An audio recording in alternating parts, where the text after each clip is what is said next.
Assalamualaikum warahmatullahi wabarakatuh. Jumpa lagi di channel Dapur Mini. Pada kesempatan kali ini saya ingin berbagi tips seperti biasa. eh, saya ingin eh, sharing bagaimana proses pembuatan sancang mini dari stek batang yang hanya berukuran sekitar 3 cm. Seperti biasa, saya pribadi lebih condong atau lebih cenderung ke pembudidayaan sancang karena menurut saya sancang ini sangat cocok khususnya bagi saya yang masih pemula dalam dunia bonsai, masih sangat awam sekali. Namun saya coba ingin berbagi tips atau share bagaimana proses daripada pembuatan sancang ini dari hasil stek batang. Oke, jangan lupa tonton terus videonya. Jangan lupa untuk like, subscribe, comment, and share videonya. Selamat menyaksikan. Assalamualaikum warahmatullahi wabarakatuh. Ini adalah bahan yang akan saya lakukan pengawatan dini. Pengawatan dini ini tujuannya adalah untuk pembentukan dasar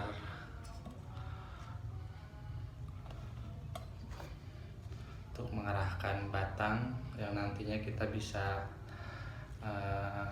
menghasilkan pohon sesuai dengan yang kita inginkan. Seperti ini pengawatannya, jangan terlalu kencang untuk awal-awal ini.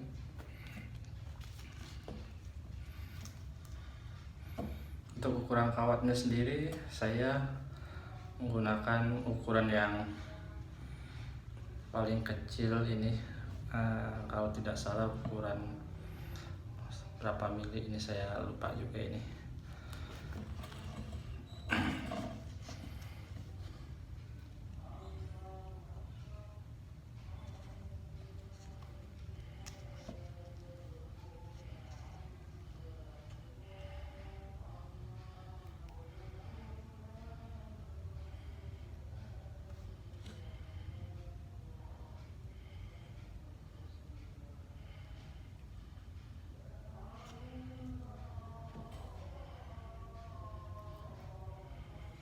Seperti ini, terawat sih. Memang agak rumit, agak sukar karena batangnya masih sangat kecil sekali. Khusus untuk sancang ini sendiri memang sebisa mungkin kita lakukan pengawatannya di usia dini, di batang yang belum terlalu tua, karena dia memiliki batang atau ruas batang yang sangat rentan, mudah sekali patah.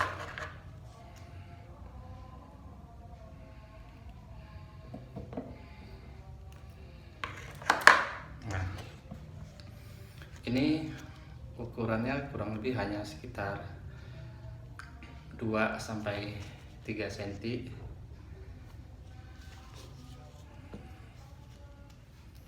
Kita sedikit pelintir supaya tidak terlalu kaku.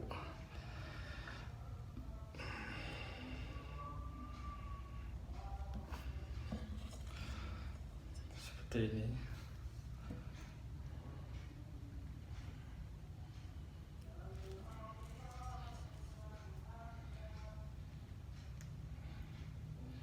harus ekstra hati-hati mengingat batang sancang ini sangat retas ya. Seperti ini. Ketika ini sudah seperti ini, biasanya saya memilih, saya ingin ada muncul cabang itu di ruas-ruas daun atau ruas-ruas bagian yang mana, karena saya ingin ini menjadi akhir dari apa istilahnya cabang utama, maka saya akan potong di sini. Saya juga tidak ingin terlalu besar karena saya fokus pada tanaman mini atau sancang mini seperti ini.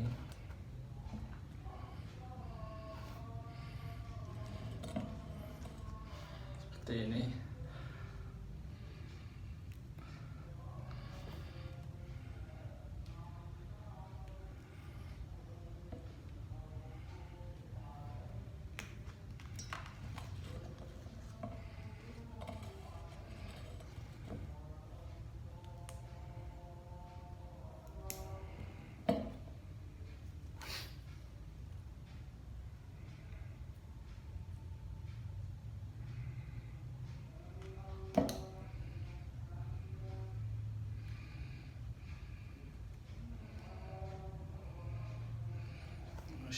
Saya juga masih proses belajar, jadi kadang-kadang memang diperlukan ketelitian, kewaspadaan supaya tidak mengalami patah atau batang yang kita inginkan itu.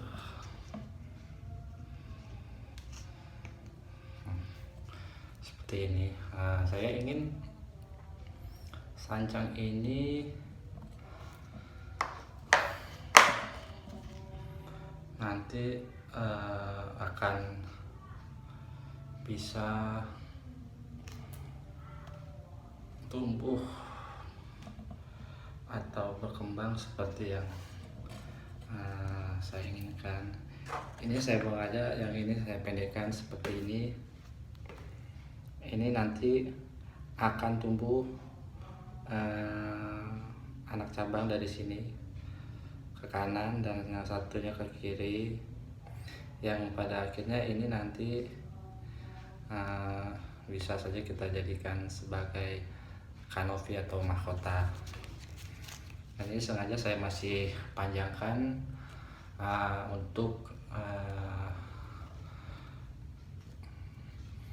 apa istilahnya, menjadi pilihan nanti pada akhirnya cabang atau anak cabang mana yang akan saya ambil, akan saya gunakan. Prosesnya tentu memang tidak cepat ya sahabat. Proses pembuatan sancang atau bonsai mini itu memiliki proses yang cukup lama. Nah, nanti pada akhirnya dia akan menjadi atau akan berbentuk seperti ini. Ini juga tingginya hanya sekitar kurang lebih untuk ukuran stek batang sekitar 3 cm paling, hanya sekitar 3 cm. Dan ini tentu masih menjalani proses yang cukup lama, yang dimana pada akhirnya dia bisa benar-benar bulat, benar-benar menutupi ruang yang kosong seperti ini. Ini masih banyak ruang-ruang yang kosong, yang tentu kita harapkan dalam jangka waktu yang kurang lebih sekitar 5-8 bulan ini kemungkinan sudah bisa rapat atau sudah bisa menutupi semua ruang-ruang yang kosong. Nah, ini berhubung tadi kebetulan juga hujan, seperti pada video saya yang sebelumnya, akibat curah hujan akan mengakibatkan sedikit banyaknya media tanam yang pada naik ke daun seperti ini, naik ke daun. Dan kalau kita tidak atasi segera akan mengakibatkan kerusakan pada daun sancang itu sendiri. Nah, karenanya biasanya selepas terkena hujan saya selalu atau rutin lakukan penyiraman atau penyemprotan pada daun-daunnya yang terkena percikan media. Ini untuk menghindari kerusakan pada daun sancang. Sebenarnya untuk perawatannya sendiri, sancang itu saya melihatnya sangat mudah, tidak terlalu sulit. Untuk pengobatan atau pemupukan saya hanya menggunakan NPK biasa ya, NPK yang biasa, dimana rutinitas pemupukan itu saya lakukan kurang lebih sekitar 3 minggu sekali. 3 minggu sekali bisa kita taburkan saja di medianya NPK dengan ukuran ya, tentu kita harus menyesuaikan lah. Itu rutin kita lakukan agar daun sancangnya bisa tetap hijau dan licin. Karena kalau kurang pupuk atau kurang pemupukan NPK, biasanya daun sancang itu akan cenderung tidak terlalu hijau seperti ini. Dia akan agak sedikit seperti agak-agak menguning, tapi tidak mati. Tapi daun sancangnya itu terlihat agak pucat, bisa dibilang agak pucat kalau menurut saya. Tapi ketika kita adakan rutinitas pemupukan setiap 3 minggu sekali, daun sancang akan terlihat licin dan hijau seperti ini. Ini proses atau perawatan sancang yang rutin dari sejak awal saya bercocok tanam, khususnya pada tanaman hias sancang. Sehingga kurang lebih ya saya ingin berbagi tips saja bagaimana prosesnya. Kok banyak juga yang tanya, kok bisa sih begitu, kok bisa sih begini. Nah, seperti itu yang biasa saya lakukan. Oke, cukup sekian tutorial pada video kali ini. Semoga bermanfaat, dan jangan lupa untuk like, comment, and subscribe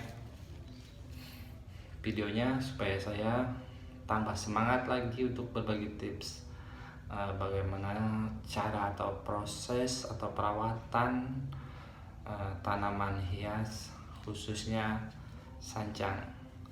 Assalamualaikum warahmatullahi wabarakatuh.